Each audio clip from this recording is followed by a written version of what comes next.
Silencio. Silencio. Silencio. Silencio. Señoras y señores, el Club Silencio. Silencio. Silencio.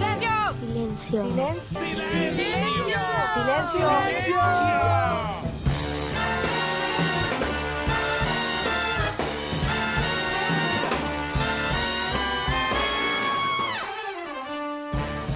Buenas tardes, qué gusto iniciar la semana con ustedes en el primer silencio de la semana. Una moneda,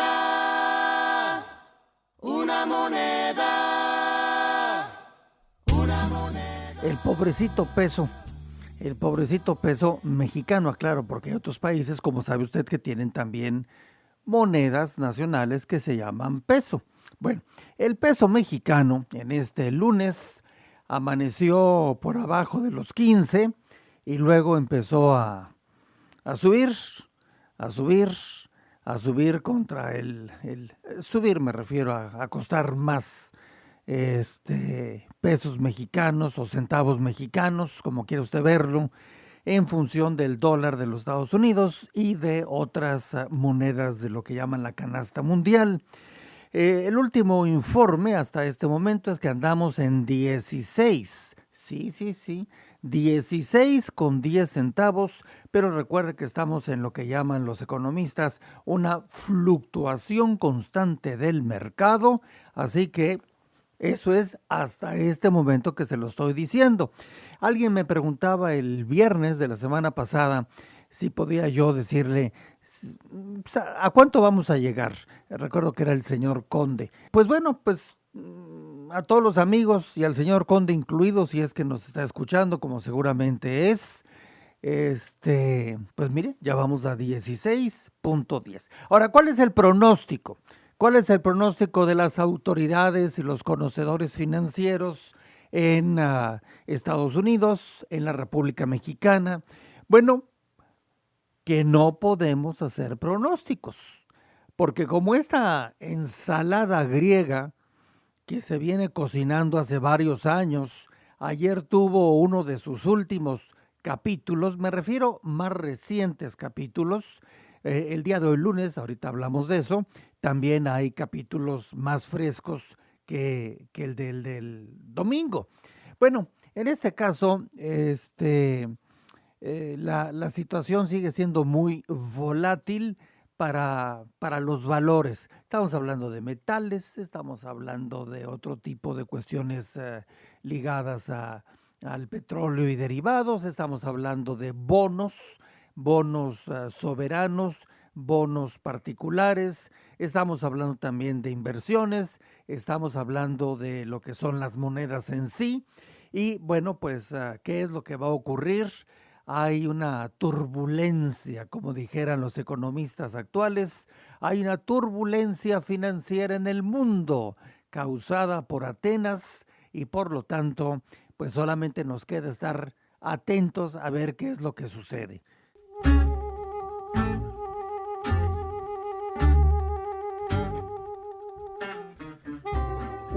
Y en Grecia.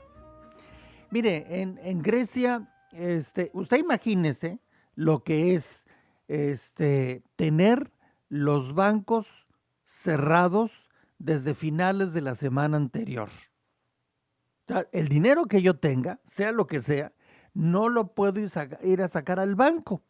¿Por qué? Pues porque el banco decidió, pero el banco o los bancos griegos decidieron que no fueron ellos, sino que fue el Banco Central Europeo el que de alguna manera generó las presiones para que se cerraran los bancos. ¿Para qué se cierran los bancos? Pues ya sabemos para qué.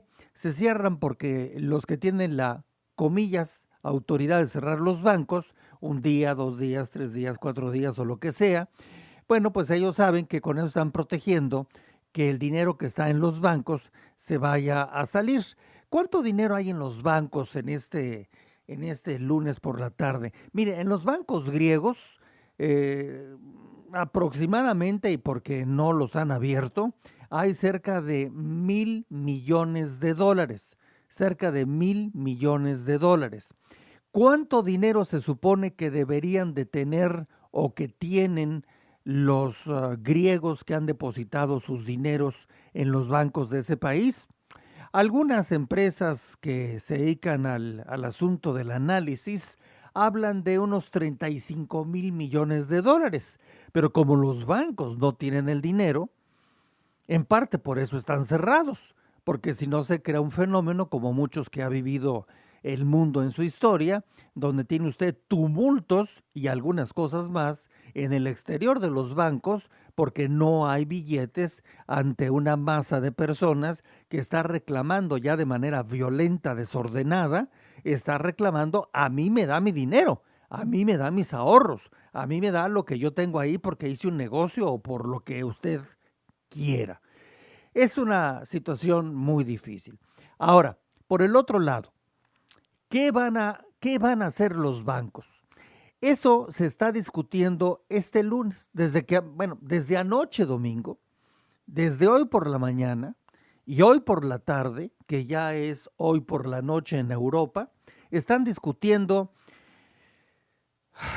tanto el gobierno griego como los partidos políticos griegos de todos los, vamos a decir, colores y sabores, latitudes ideológicas, están discutiendo qué hacer. Todo mundo dice tener la mejor idea, como siempre nos ocurre a los humanos.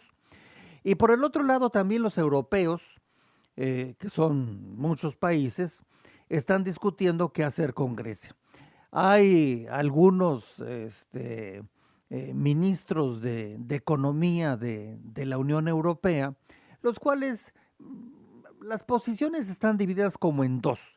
Hay unos que dicen: esto es gravísimo, no podemos permitir que se nos vaya a Grecia de lo que es la zona europea, que no solamente es el asunto de la moneda.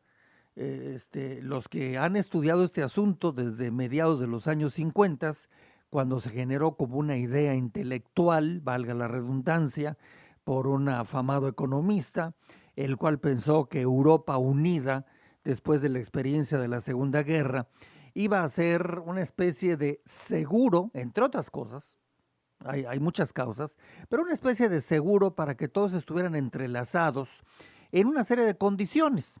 Condiciones que por supuesto no solamente tienen que ver con lo que pasa en Grecia. Condiciones como, por ejemplo, vamos a tratar de igualar las leyes en sus diferentes ramas, vamos a igualarlas en Europa, que sean lo más parecidas o iguales las disposiciones que ocurren en la Gran Bretaña a las que ocurren en Bélgica. Eso nos debe de hacer en la teoría, en el libro, la vida más fácil, porque yo ya sé a qué me atengo si tengo que ver con los ingleses y tengo que ver con los belgas. Otra, vamos a permitir que los aranceles o los impuestos a las importaciones y exportaciones también estén de una manera ecualizada, similar, parecida, para que fluya mejor el comercio entre todos nosotros los europeos.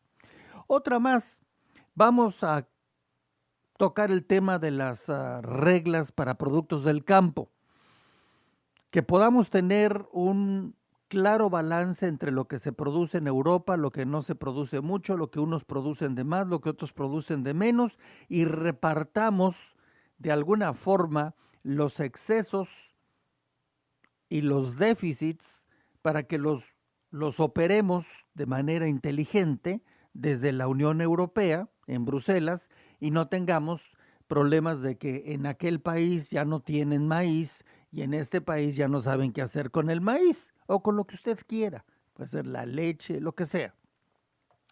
Otra de las ideas es: vamos a tener un pasaporte europeo. Entonces, así como usted en Estados Unidos puede pasar de Nueva York a New Jersey y no requiere de pasaporte, y así puede pasar usted de Guanajuato a Querétaro y no requiere pasaporte, bueno, pues es un poco, y es un mucho, la idea. Pero también esto lo aderezaron los ideólogos de la Europa Unida con el hecho de que si yo soy un contador público, universitario, con deseos. Por ejemplo, yo nací en alguna ciudad de Holanda, pero a mí me gustaría trabajar en España, por la razón que sea. Bueno, pues, cierro mi departamento, lo vendo, ya no lo rento, empaco, me voy a la ciudad que yo escoja en España. Por supuesto, ya traté de buscar un trabajo, lo encontré y, eso sí, debo de hablar el español y si no, pues tengo un fin de semana para aprenderlo y me dedico a trabajar en España. O sea, una Europa donde todo mundo pueda vivir, donde pueda tener una forma de vida y no haya una circunstancia como la que tradicionalmente ha existido y sigue existiendo en gran parte del mundo. El caso de Europa es un caso propiamente único.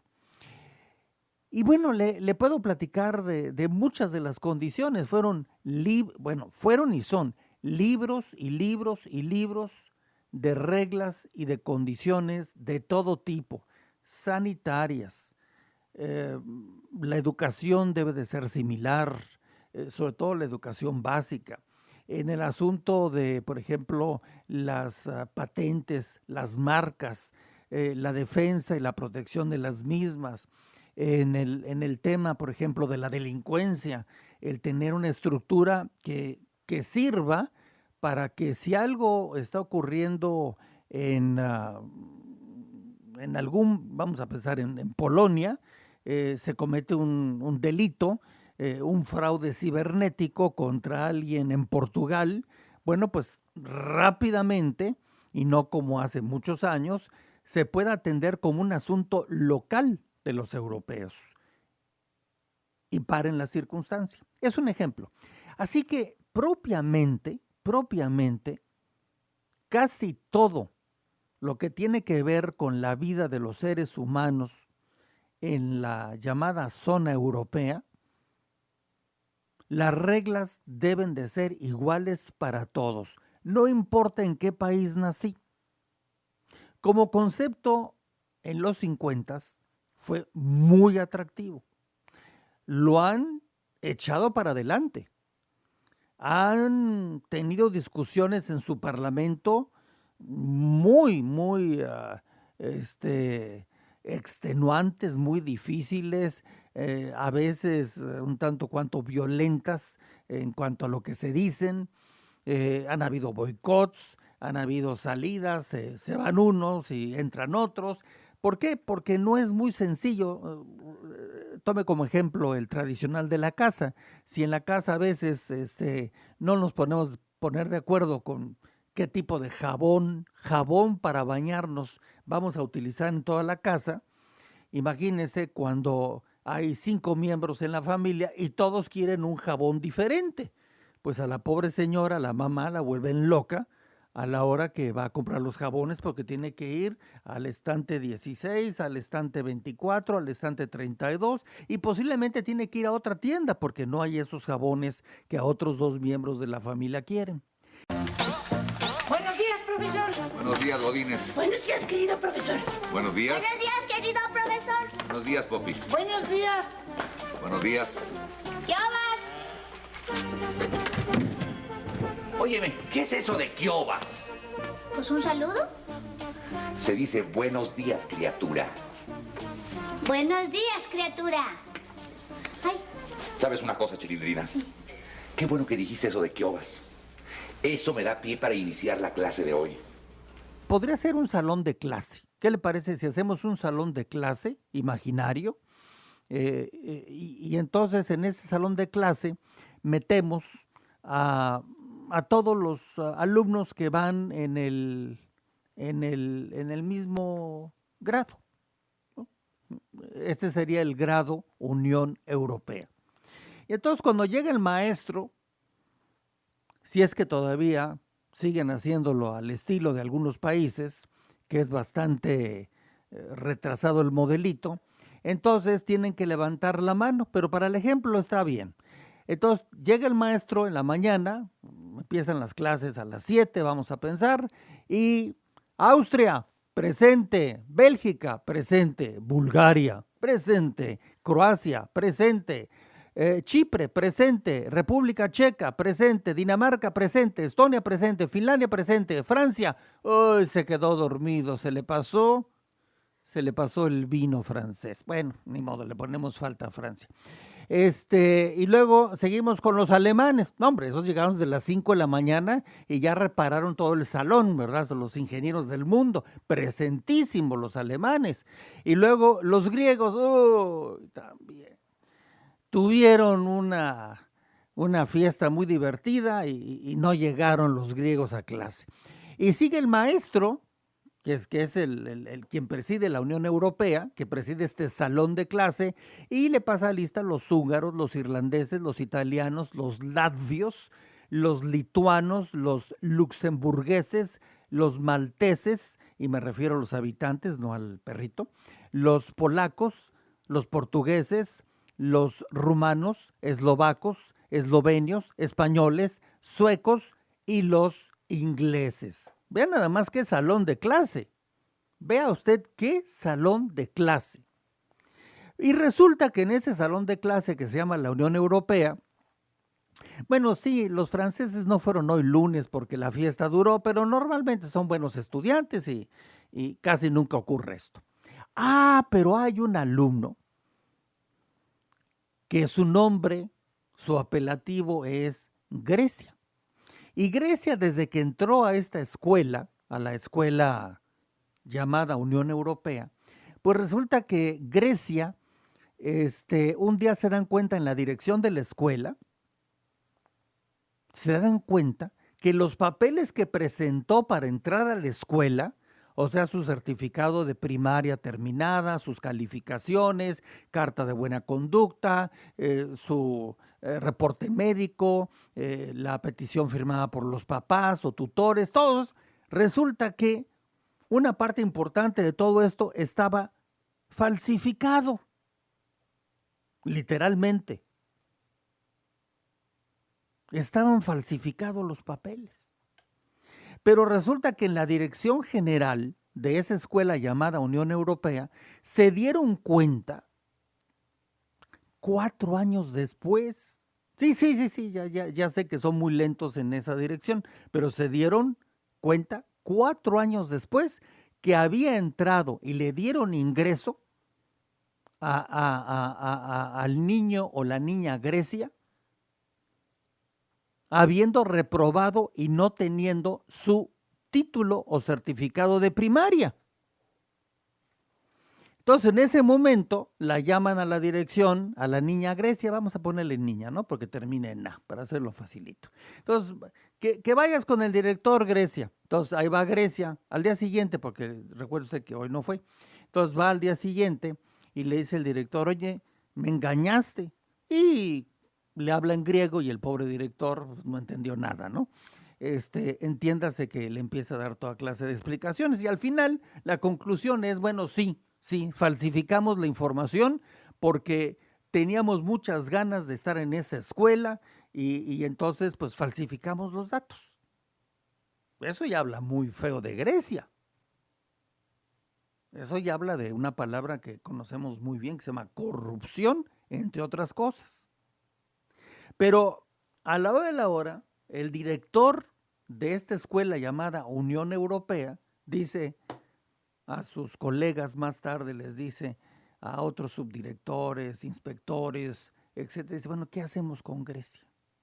Porque ya tiene tanto tiempo estudiando en la escuela, está en el salón, van a venir exámenes.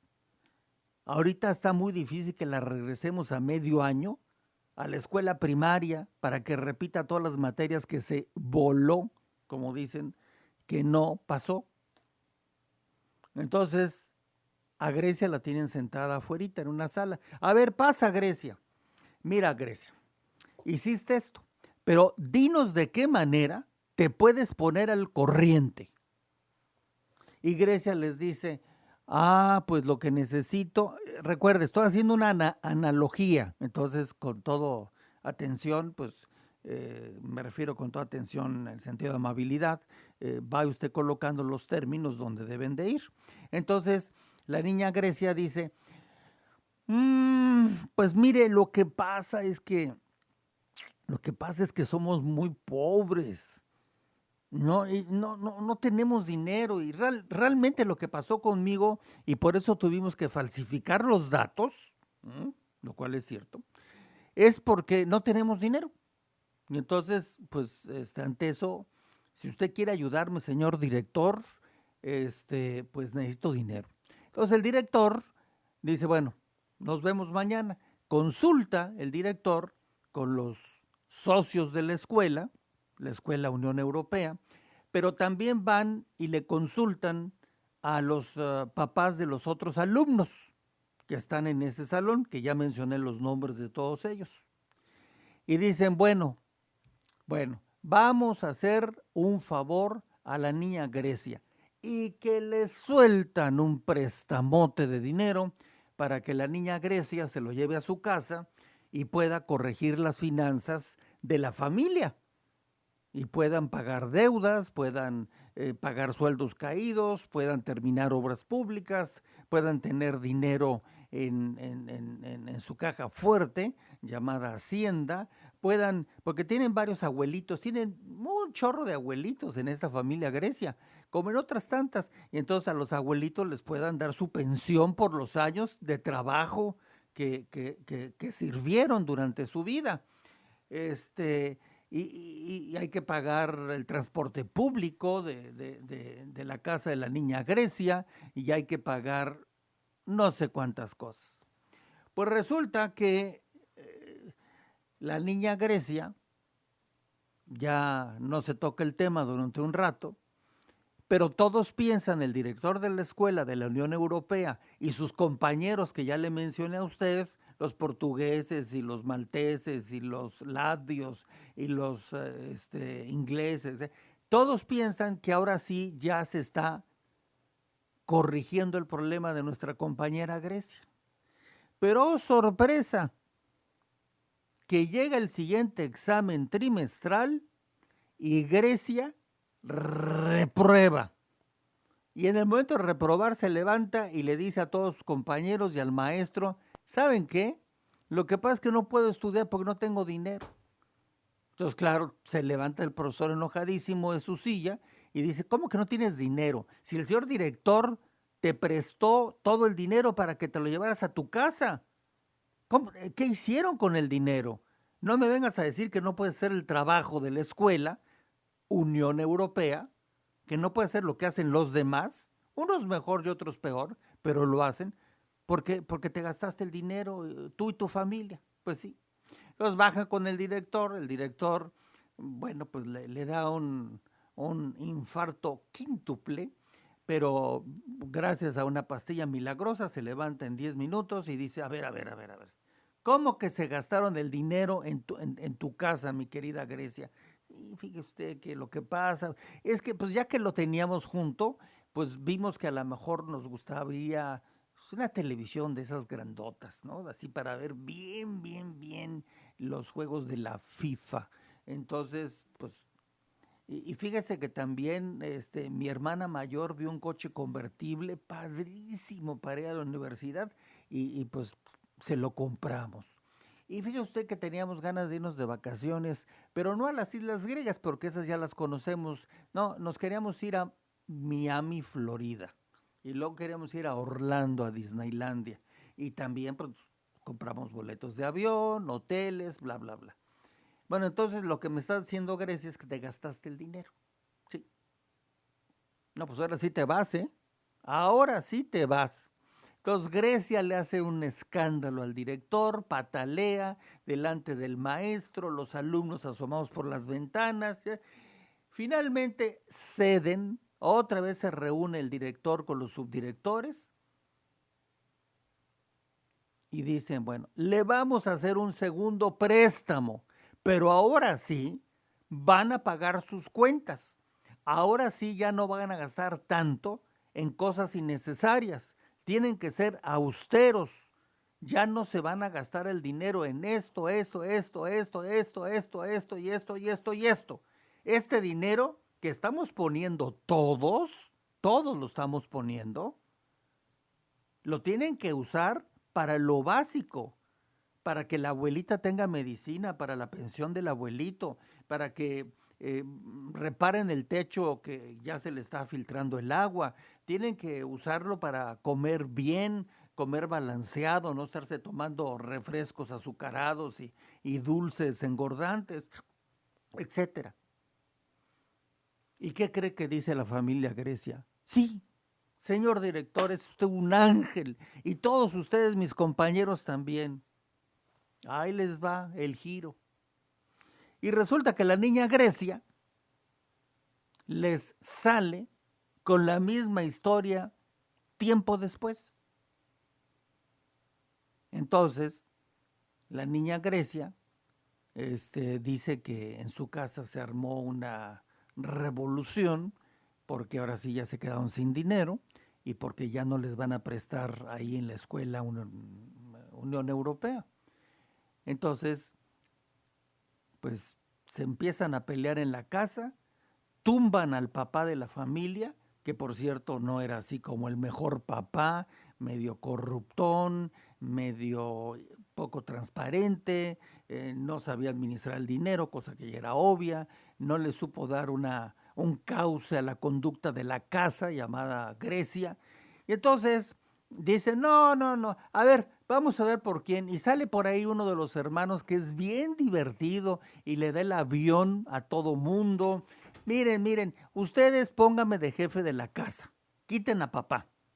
Yo no voy a permitir que haya sacrificios. Aquí vamos a seguir yendo al cine 2 veces a la semana. Vamos a tener el convertible que se había comprado. Vamos a ir de vacaciones, pero ahora vamos a Disneylandia, pero de California.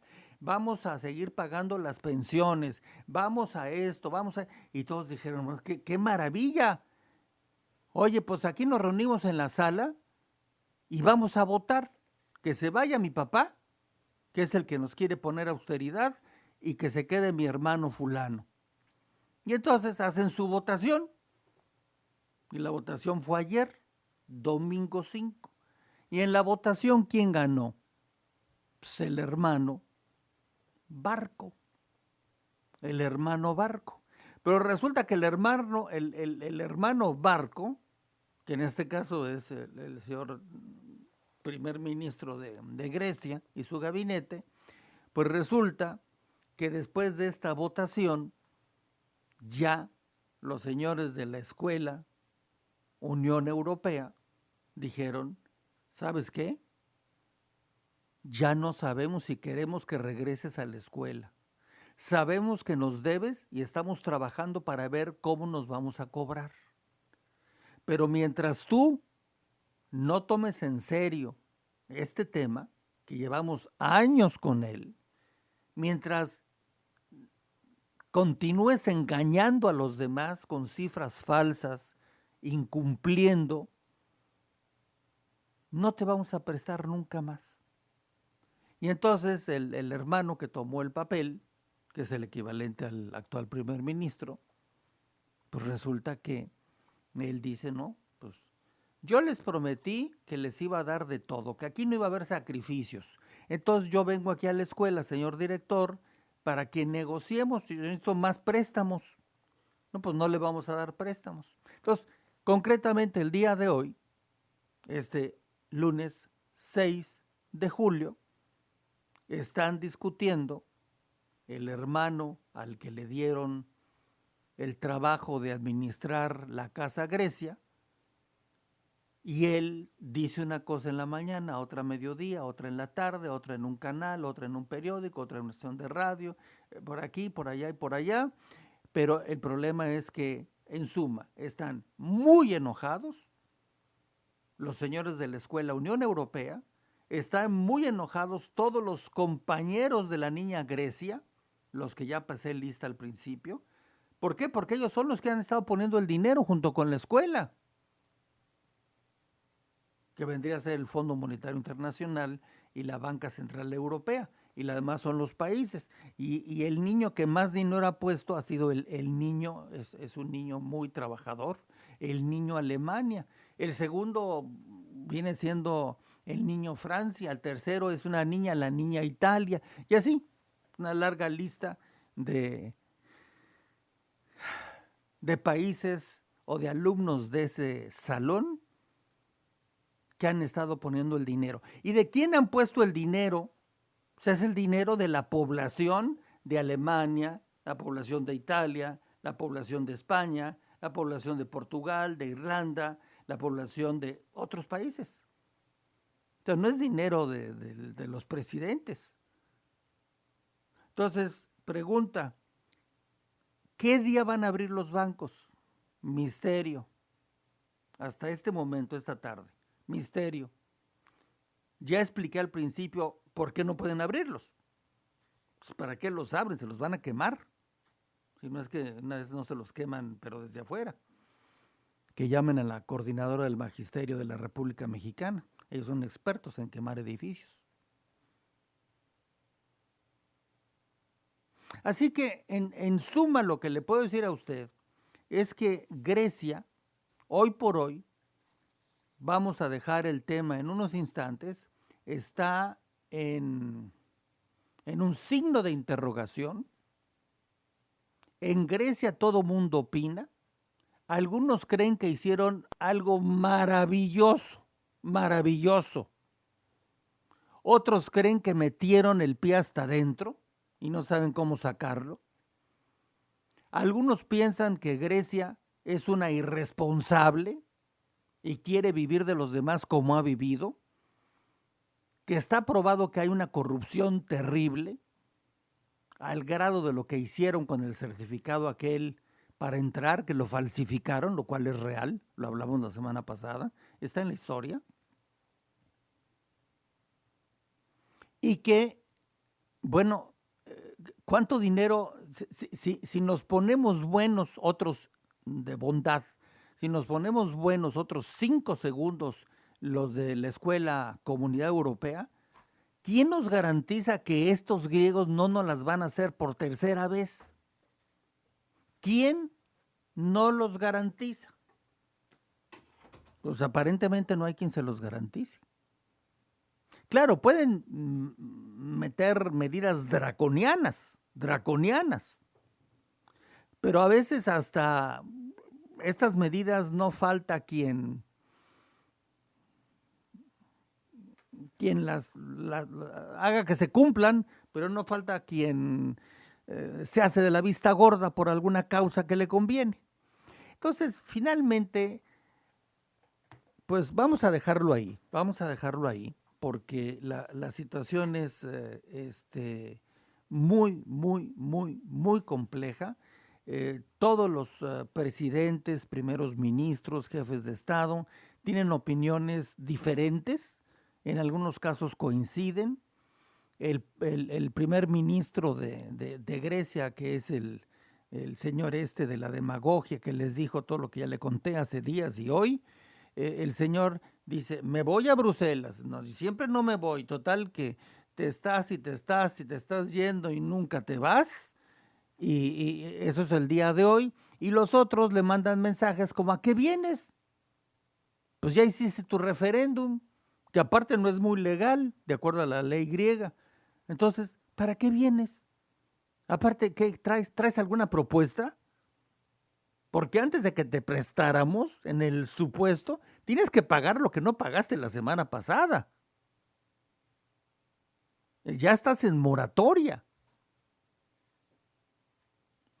Y aquí voy a cerrar en esta información del asunto Grecia, que a los mexicanos y a otros países nos está costando, como lo dije al principio, por eso la devaluación del día de hoy del peso mexicano a la cantidad que dije. Vamos a ver cómo cierra hoy y mañana cómo abre, ya estaremos viendo. Pero el hecho es, y esas devaluaciones ya le dije también, y no me cansaré de decirlo, como dice otra canción, no me cansaré, porque todo eso son devaluaciones a su trabajo, a sus horas pagadas, a su salario, a su quincena, a sus propiedades, a su coche, a su departamento, a su terrenito, a su casa, a sus animales, a su tractor. Todo eso hasta allá va a dar. Bueno, entonces, finalmente, yo desearía que pasara una de dos.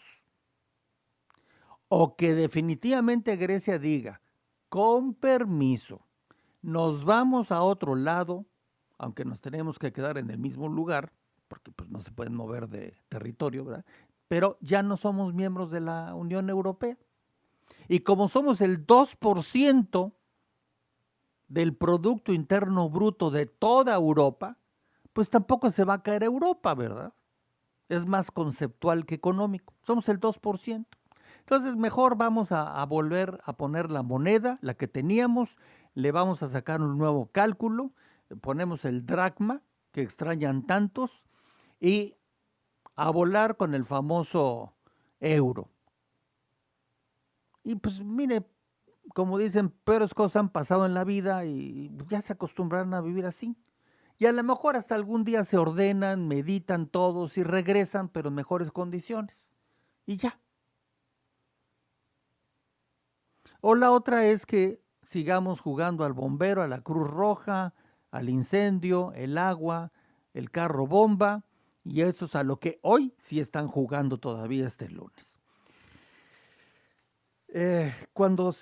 Cierro diciendo que cuando se fundó la Unión Europea, nada más para que sepa usted quiénes son los países, o en este caso de la escuela, los alumnos que tienen mayor antigüedad, por lo tanto tienen más trascendencia en su opinión.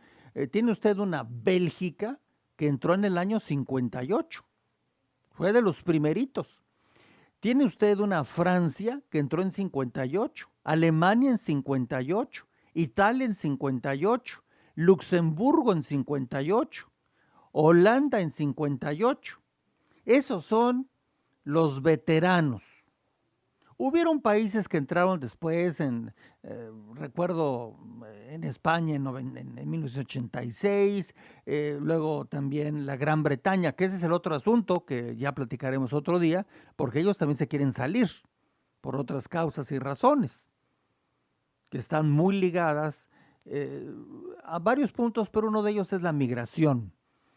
Pero ellos tienen una historia de migración diferente y con esto de alguna manera ayudó a que ganara el señor Cameron como primer ministro hace unas cuantas semanas, y pues él quiere que en unos meses se haga un referéndum a ver si la Gran Bretaña, la cual no aceptó el euro, se quedó con la libra, es sacrosanta para ellos, lograron eso en la negociación, pero tampoco están de acuerdo con las libertades migratorias, porque ya la Gran Bretaña, según dicen ellos, solo repito, ya cada vez parece menos la Gran Bretaña y más bien parece el sudeste asiático.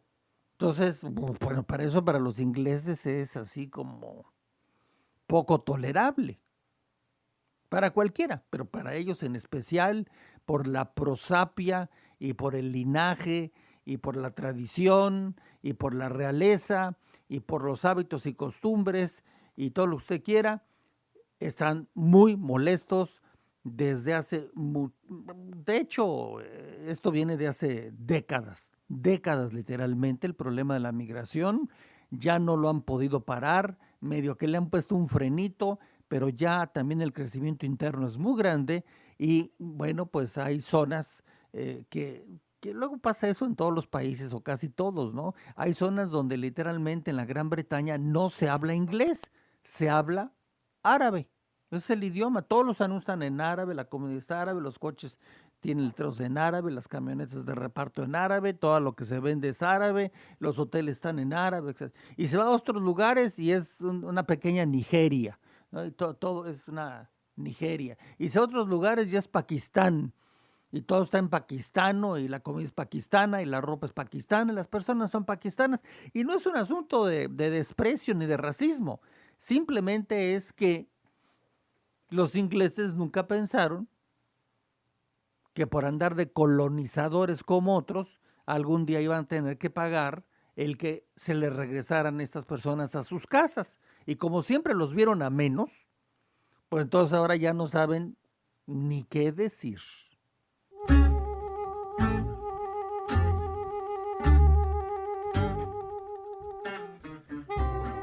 visita del Papa, tan deseada por el gobierno mexicano y tan pospuesta por el gobierno del Estado Vaticano. Pero hoy no nos vamos a entretener en ese asunto de México.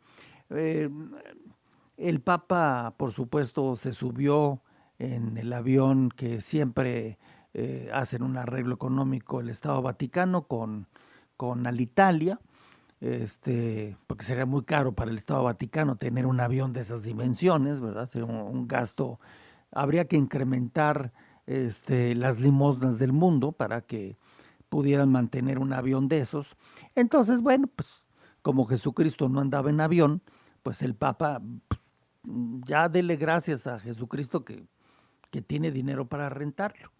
Entonces se va con todo su séquito, 13 largas horas de un tiro para llegar desde lo que es Fiumicino, allá en Roma, hasta lo que es el aeropuerto de la ciudad de Quito, en el Ecuador.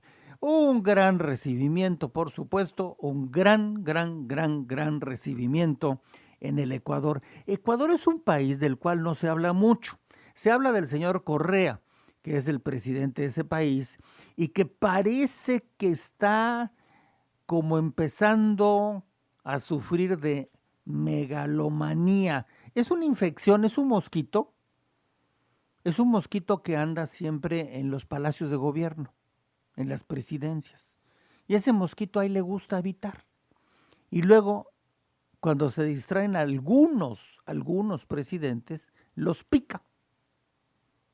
Y entonces, pues que los pica, ¿sabes qué se les inflama? No el brazo, se les inflama el ego.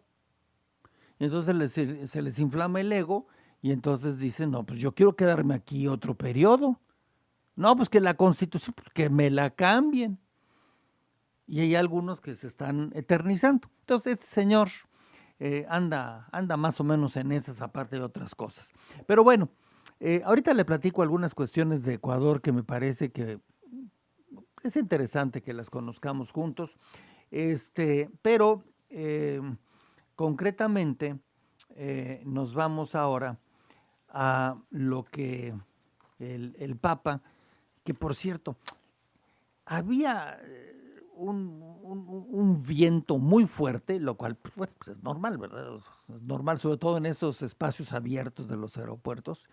Y cuando se asoma en la puerta del avión blanco, verde y rojo, ¡pum! El solideo, su sombrerito blanco, voló. Y luego, claro, pues se despeinó, pues no es importante. Y luego pues, se le empezó a levantar su ropa papal y le tapaba la cara y la espalda. Y ahí iba bajando la escalera con mucho cuidado, pero también con mucha firmeza. Yo me pregunto, ¿qué algún ayudante no le recomendará a los papas? Porque no es el primero, como en el mundo judío, ¿no? Tienen un clip por dentro. Y entonces, aunque el Papa, y no me diga usted que no tiene cabello, uno es una persona con mucho cabello, pero tiene suficiente cabello, se puede poner un clipcito y así no pierde su imagen para las fotografías, los videos y para lo que es la imagen de un Papa, que a lo mejor le parece una nimiedad, pero bueno, simplemente dije, pues sería tan sencillo, ¿no? Se le iba a volar, eso era obvio, pero bueno, finalmente vamos a escuchar lo que dijo el Papa. Llegó el presidente Correa, que es muy grandotote y altote, le dio un gran abrazo ahí al pie de la escalera, y mucha efusividad de ambos y todas las cosas. Luego caminaron por la alfombra roja y después de eso ya saludaron por aquí, por allá, todo lo que usted ya sabe, y comenzaron a hablar tanto el presidente de Ecuador como el Papa Francisco. Por cierto que el presidente de Ecuador hizo un discurso en el cual como que quiso meter así como para suavizar de entradita, lo cual, bueno, pues, eso dicen los que enseñan a hacer discursos. que hay que meter algo para que el auditorio, los que escuchan, se aflojen y no esté tan congelado, tan estricto todo. Entonces le dijo al Papa, le dijo, mire, en el caso del Papa, lo señala con su mano, el Papa es argentino. Los brasileños dicen que el Papa es brasileño. Y lo veía Francisco como diciendo, a ver qué me va a decir. Y luego dice, y Ecuador es el paraíso terrenal. Bueno, los ecuatorianos estaban que no se la acababan.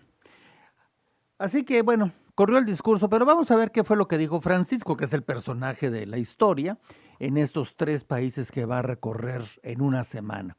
Así que vamos con las palabras que mencionó.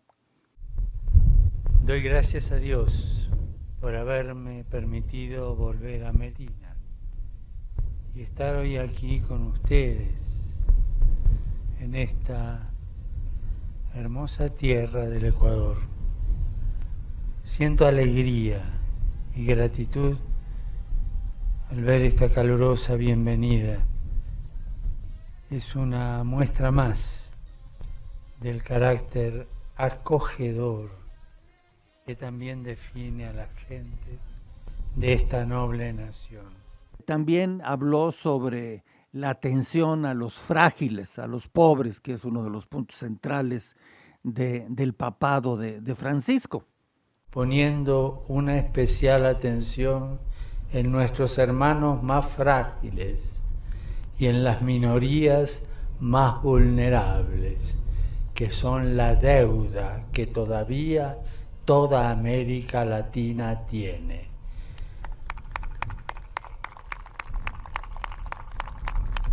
Para esto, señor presidente, podrá contar siempre con el compromiso y la colaboración de la Iglesia para servir a este pueblo ecuatoriano.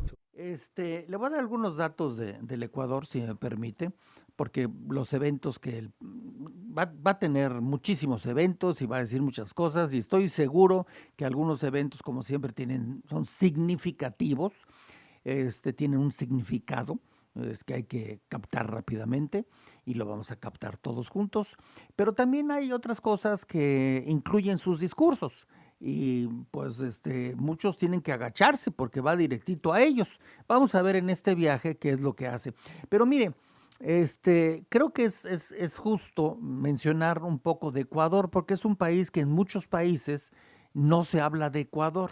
Mire, primero quiero decirle a usted que en el caso de Ecuador, que ya sabemos dónde se encuentra, en América del Sur, tiene una conformación política como república, es un país independiente, soberano, es un país que tiene frontera con Colombia, con el Océano Pacífico, tiene también una serie de islas que le pertenecen,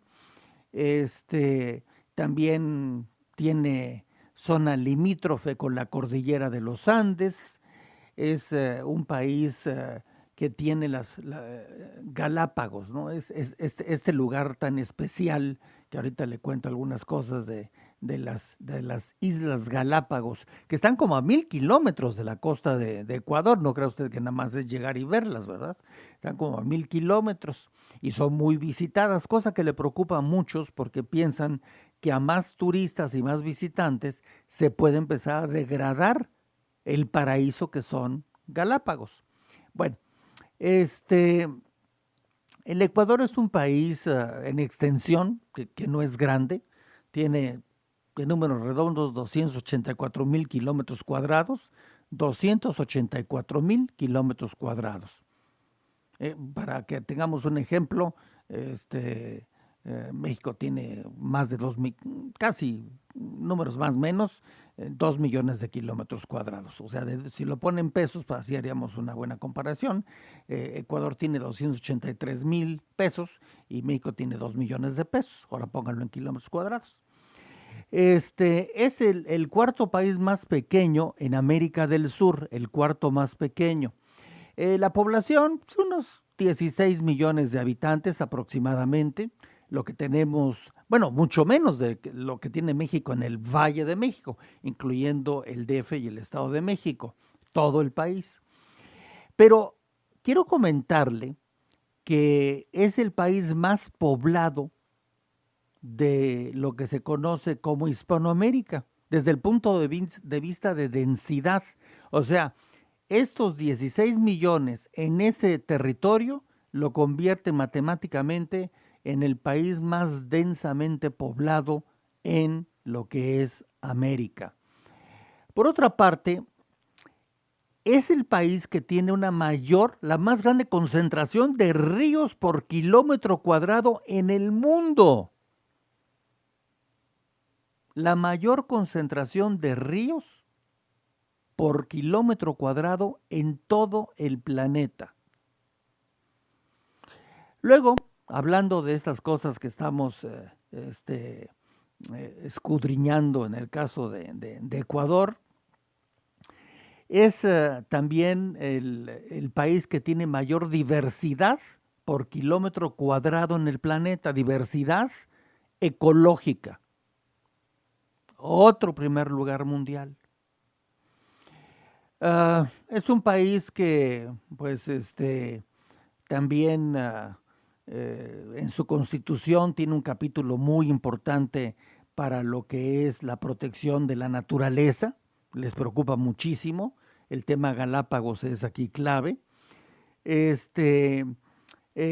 Hace 2 años, en el año 13, fue nombrado a nivel mundial como el país de las orquídeas, porque de cada 10 plantas silvestres, 8 son orquídeas en el Ecuador.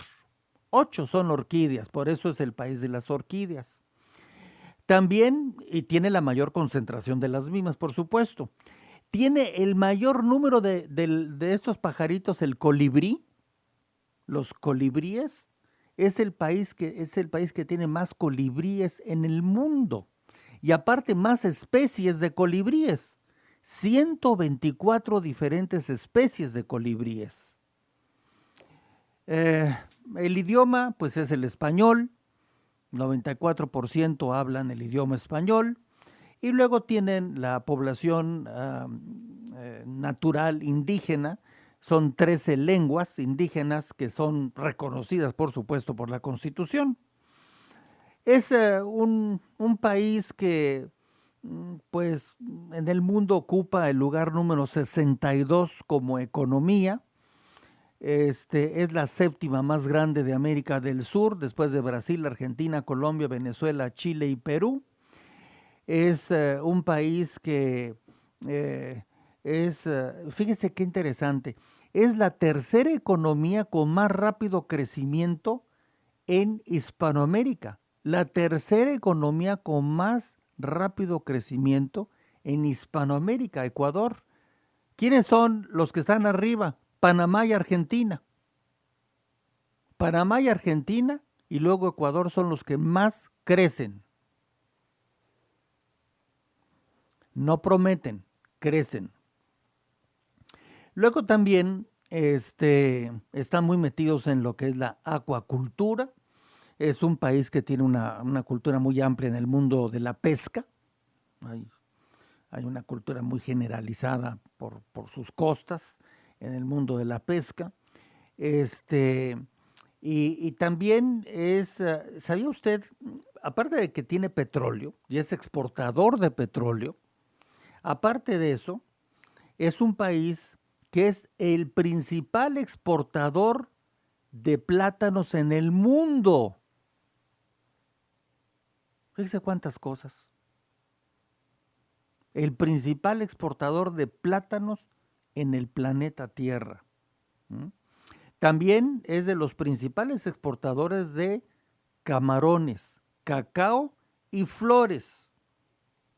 Es un país que recibe más o menos sobre 1.300.000, 1.400.000 turistas al año, muy interesados en el tema de la biodiversidad. Y bueno, pues las Galápagos, por supuesto, es un destino muy constante. Es lo que llaman el destino verde a nivel mundial, así se le calificó desde el año 2012. Es el destino verde más importante a nivel mundial. Y se dice que es uno de los mejores lugares para jubilarse. Pues, yo creo que vamos a hacer eso, ¿no? Andrea, ¿tú qué opinas? Pues sí, yo opino que sí nos vayamos para allá. ¿Sí? Y desde allá hacemos silencio, desde Galápagos. Por otra parte, le quiero comentar a ustedes, y con esto ya termino, es un país que tuvo muchísimos problemas con fronteras, es de esos países que se señaló mucho en siglos pasados porque no se ponía de acuerdo con las fronteras de su nación. Luego también el siglo XX también lo marcó muchísimo con fronteras, especialmente con el Perú. Luego llegaron los militares, como aquella vieja canción que nadie recuerda, los militares llegaron ya, pero se llamaba Los Marcianos. Entonces los militares llegaron ya, y así como anduvieron por todo, si no todo, México se salvó, pero de Guatemala para abajo, tuvimos militares al por mayor durante varias décadas y bueno, pues también tuvieron sus dictaduras militares. Y bueno, pues el indicador de desarrollo humano en el Ecuador está calificado como alto. Es otra categoría interesante. Ecuador está calificado como un país con desarrollo humano alto. Bien, pues bueno, esto es parte de lo que anda observando ahora sí con sus propios ojos el Papa Francisco, más muchos asuntos más que ya le estaremos comentando de los contenidos de sus mensajes. El mini tweet del día de hoy nos pregunta @M3MI70P y él pregunta: ¿y en México qué investigación se tiene de Humberto Moreira? Ay, ay, ay, ay, ay, ay. No puedes decir malas palabras, Andrea. Al aire no se pueden decir esas palabrotas. No. Pero bueno, ya que lo dijo ella, pues lo voy a decir yo. Humberto Moreira. Mire, Humberto Moreira es un señor que ahorita está siendo investigado, pero desde antes está siendo investigado. Y hace mucho tiempo está siendo investigado. Fue de todo el señor Moreira. Ayudante del ayudante, secretario particular del secretario particular, trabajó en la educación pública y andaba por aquí, luego andaba por el departamento de personal y luego andaba en el departamento de contenidos y bueno, pues seguramente muy hábil para las relaciones humanas. Luego, por supuesto, él desde un principio estudió para ser profesor de escuela primaria, era profesor de escuela primaria y luego después se tituló para ser profesor de educación media, o sea, la secundaria, y luego se especializó en Coahuila, en su estado, en ciencias sociales, y luego después de eso se fue a la Iberoamericana, en la capital de México, y estuvo ahí estudiando política pública. Después estuvo también en el tema de sociología. Y bueno, pues la vida lo fue llevando por todos estos lugares de la enseñanza, de la burocracia, de aquí, el partido.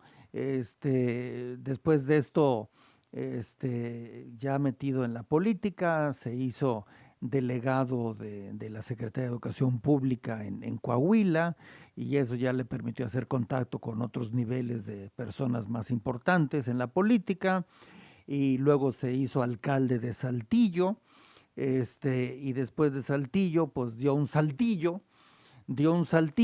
y saltó a la gubernatura y se hizo gobernador.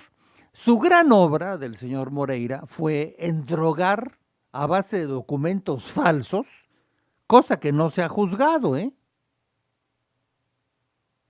cosa que no se ha juzgado.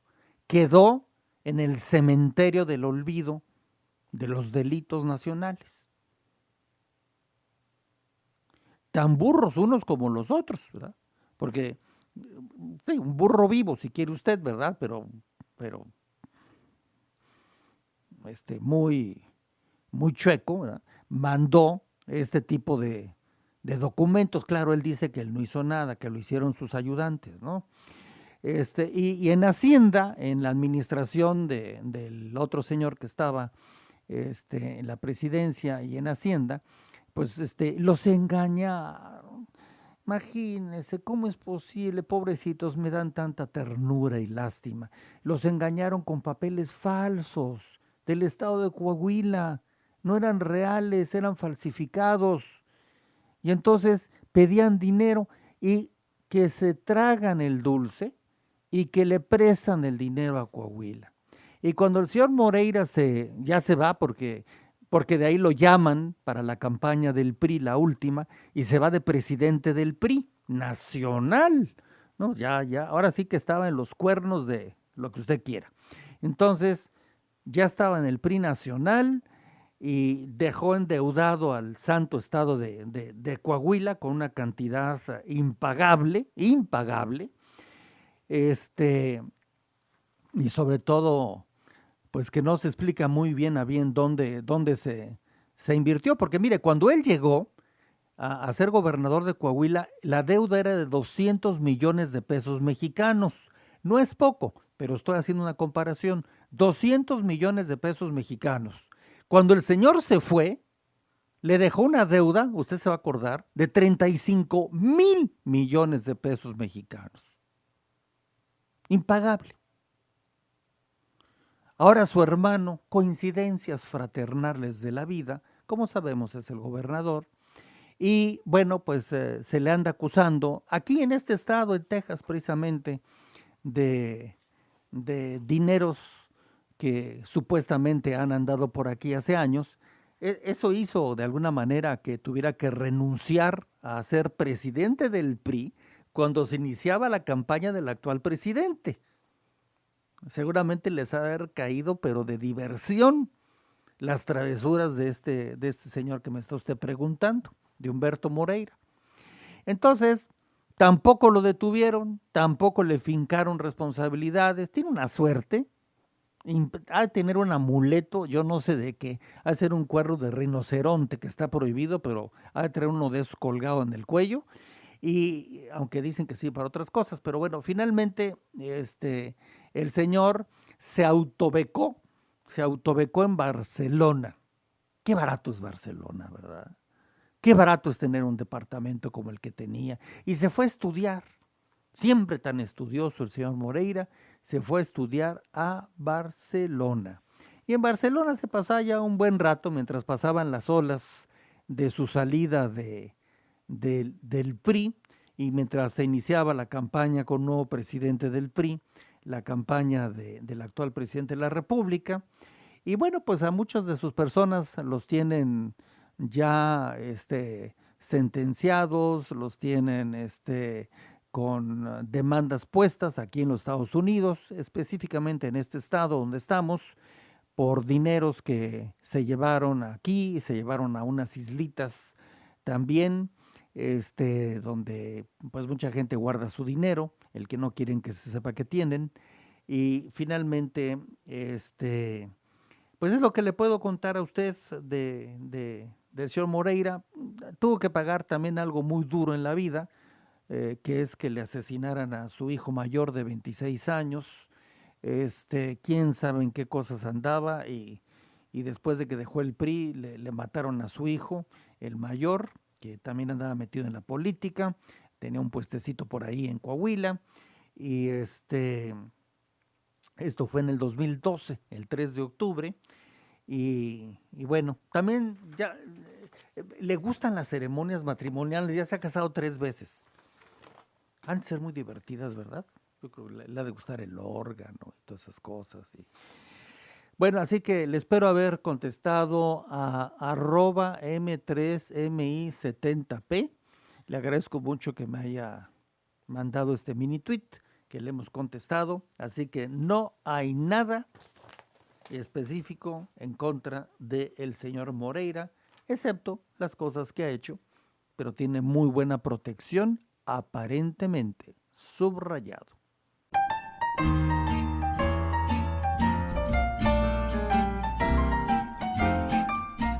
Ya terminamos nuestro programa del día de hoy. Se despide José Gutiérrez Vivó en el programa Silencio de Collective Beat desde los Estados Unidos de Norteamérica para todo aquel que habla el idioma español en donde sea. Adiós.